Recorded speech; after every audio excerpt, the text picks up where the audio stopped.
start where we should.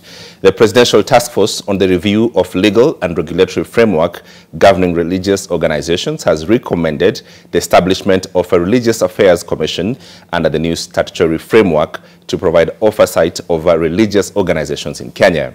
The task force presented its report to President William Ruto, also proposing a review of the basic education curriculum to address the importance of religious tolerance and to inform and caution the public against religious extremism.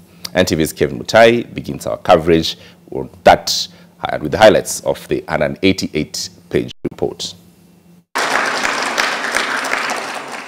President William Ruto received the report from the Presidential Task Force on the Review of Legal and Regulatory Framework governing religious organizations, and in it are several proposals to deal with intolerant religious doctrines.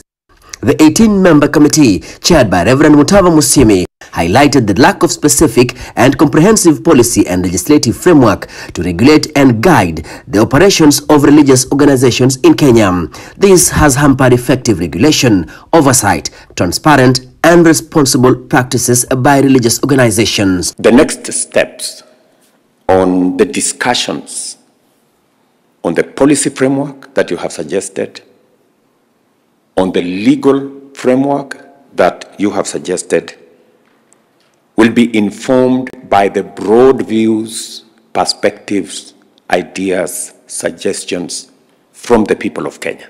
The report also shows that the existing criminal law regime does not comprehensively address the issue of religious extremism, cultism, and other crimes committed in the pretext of religion, rendering it difficult in preferring criminal charges against the involved persons. The task force recommends the establishment of a Religious Affairs Commission through an act of parliament to provide linkage between the government and religious institutions for oversight purposes.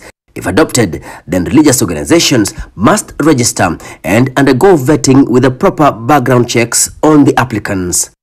We will be taking the next steps in making sure that the good work you have done so far translates into protect our freedom of religion in Kenya, to make sure that we safeguard the place of religion in our country, and to also make sure that that freedom is accompanied by protection from those who want to abuse religion. The task force visited Tanzania, Rwanda, United Kingdom and the United States of America to gather information on the design and implementation of a legal and regulatory framework for religious organizations. The task force was established in 2023 in the wake of the Shakahola massacre that caused the deaths of 429 people. The use of religion to carry out very anti-religion things